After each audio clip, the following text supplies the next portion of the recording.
Terima kasih Anda masih bersama Sergap Investigasi. Pemirsa, desahan istri saat berhubungan intim mengakhiri hidup seorang pengusaha di Bantul, Yogyakarta. Sang istri berkhianat selingkuh dengan pria muda sepupu suaminya, dalangi pembunuhan suami. Korban dijebak istri dibunuh saat berhubungan intim di ruang tamu.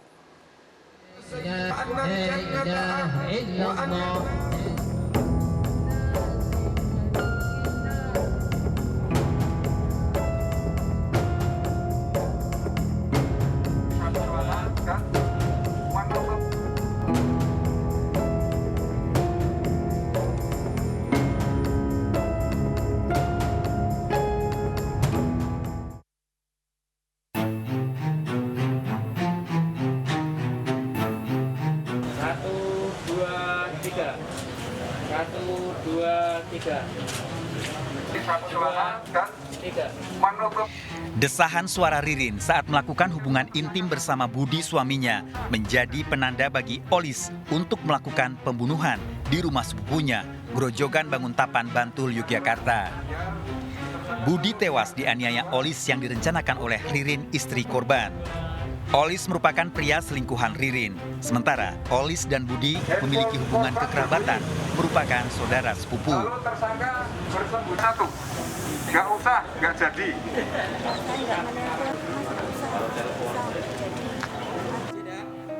Dalam rekonstruksi pembunuhan di Polres Bantul terungkap, Ririn telah merencanakan pembunuhan sejak 1 bulan sebelumnya.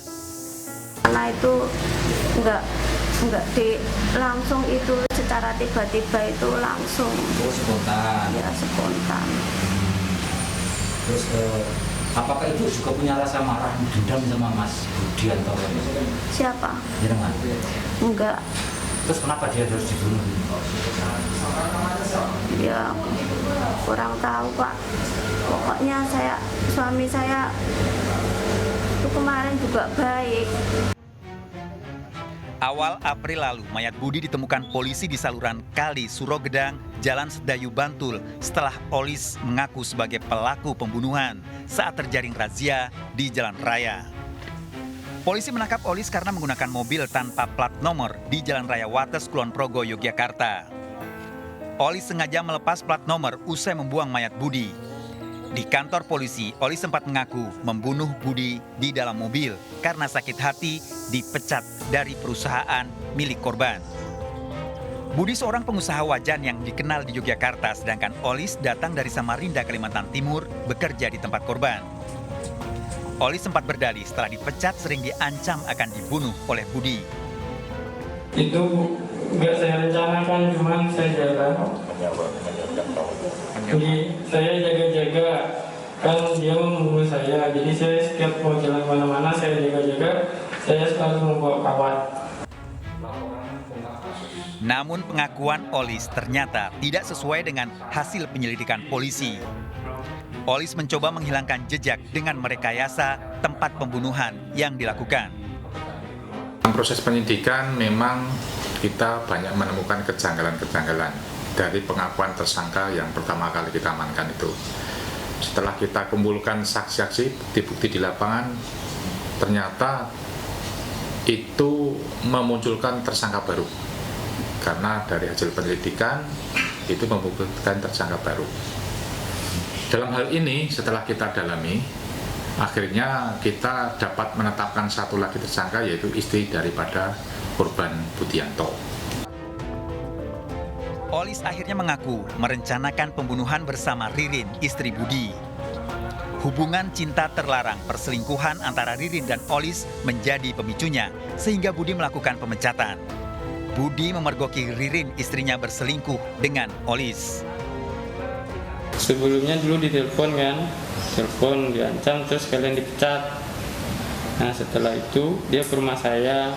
Nah ke rumah saya itu sambil klarifikasi itu Pak.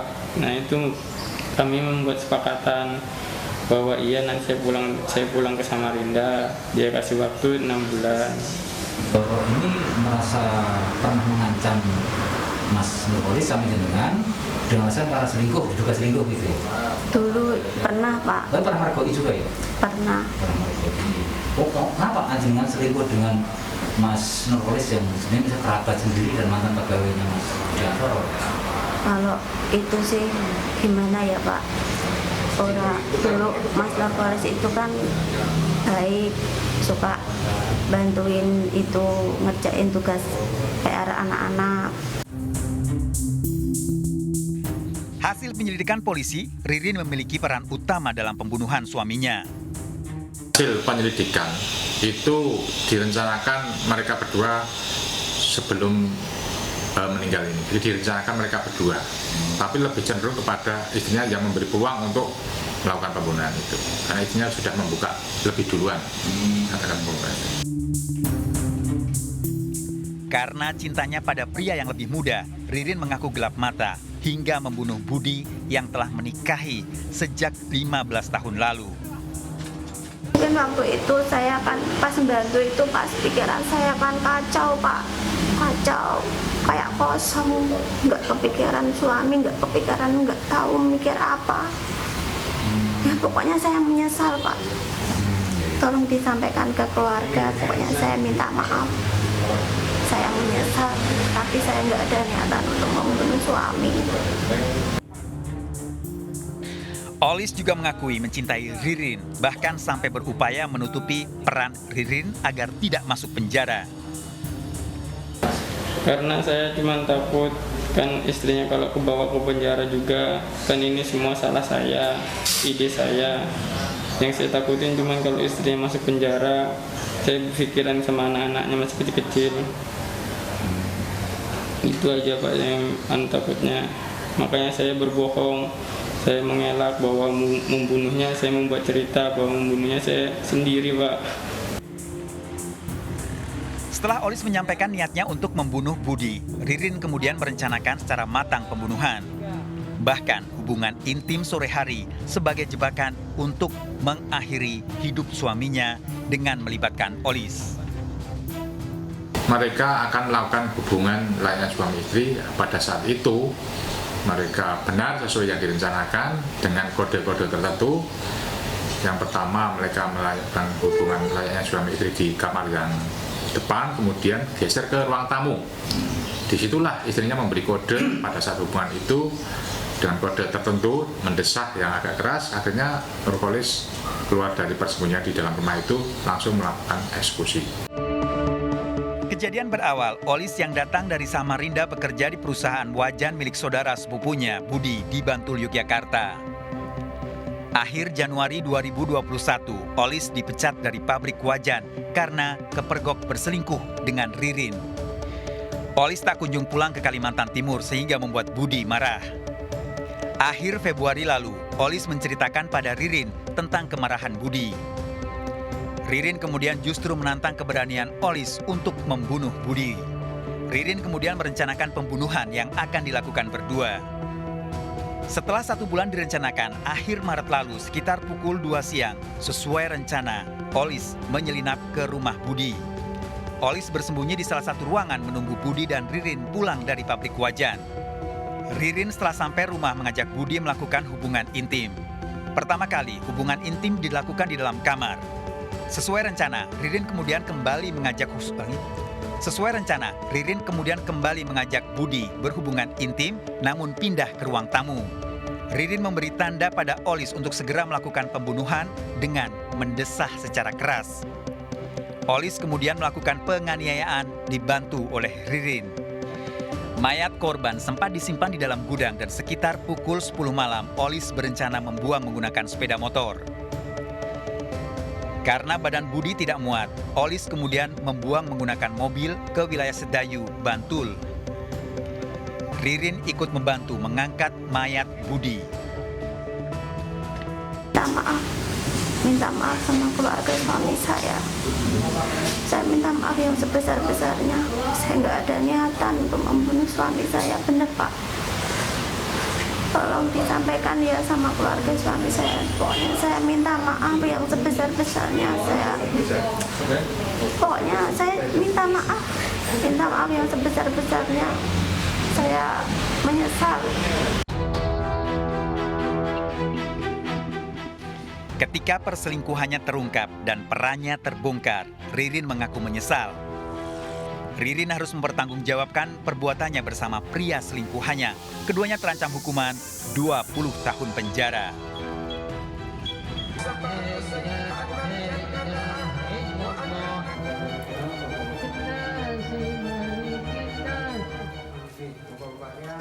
Diah dimakamkan keluarganya di pemakaman umum Terong Labu Api, Lombok Barat, Nusa Tenggara Barat setelah tewas akibat penganiayaan yang dilakukan Asgar suaminya.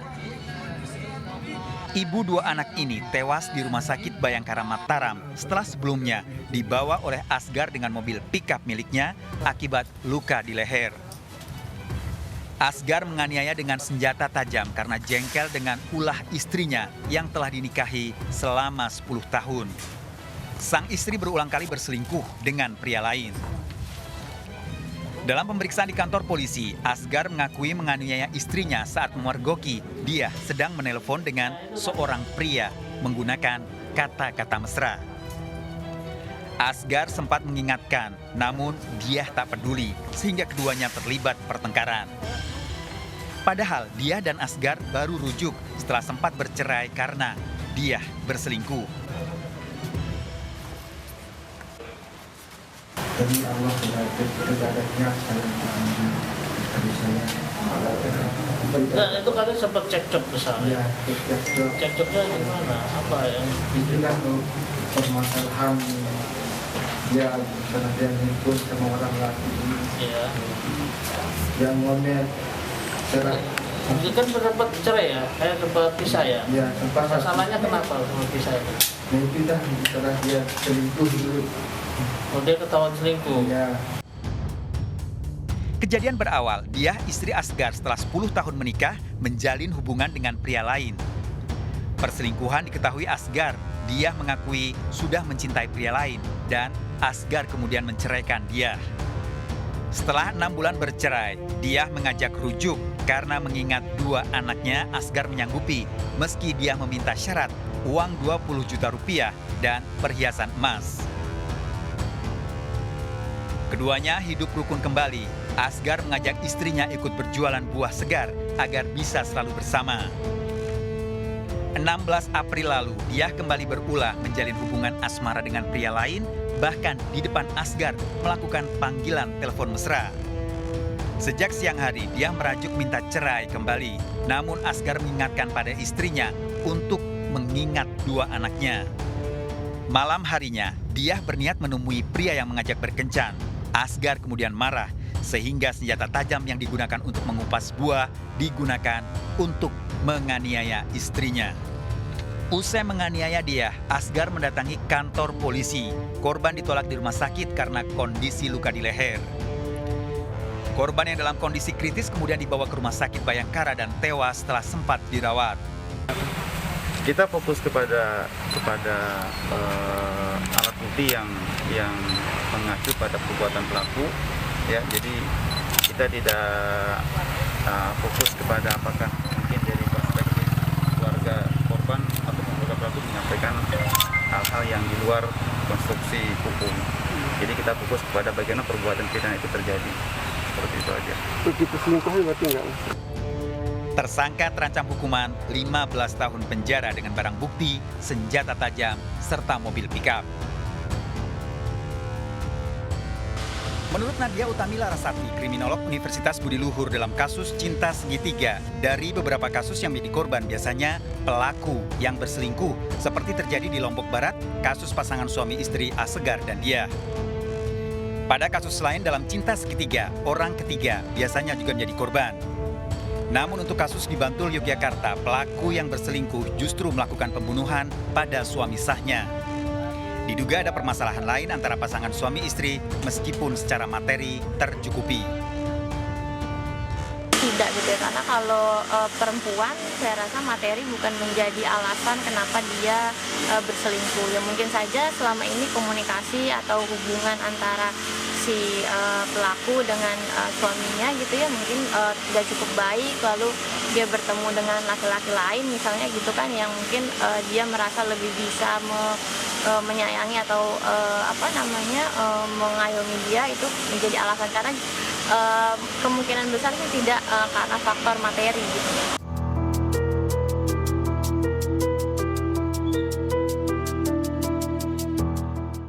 Pemirsa, seorang pria pengendara motor menjadi korban begal di Tanjung Barat, Jakarta Selatan. Satu pelaku yang memegang celurit melukai korban. Dikejar oleh korban, keempat pelaku ditangkap dan diamuk warga. Satu pelaku tewas.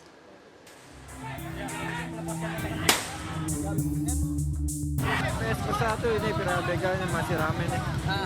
Warga tangkap komplotan begal sadis setelah aksinya digagalkan korban yang melawan di Jalan Tanjung Barat, Jakarta Selatan. Satu pelaku tewas di lokasi kejadian sementara satu pelaku lain kritis usai diamuk massa. Polisi terpaksa melepaskan tembakan peringatan guna membubarkan aksi massa yang makin emosi.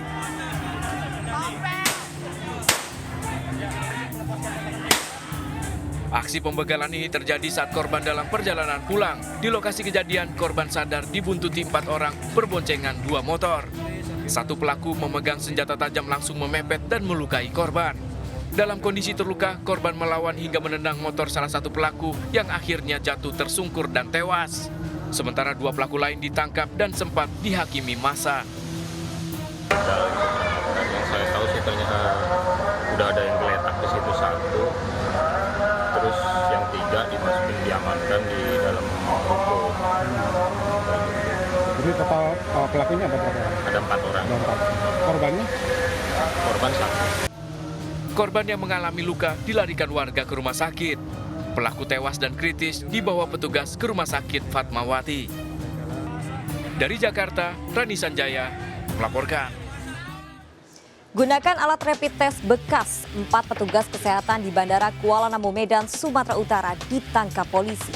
Disita ratusan alat rapid test bekas pakai yang dicuci dan dikemas seolah baru. Ikuti informasi lengkapnya sesaat lagi, tetap di Sergap Investigasi.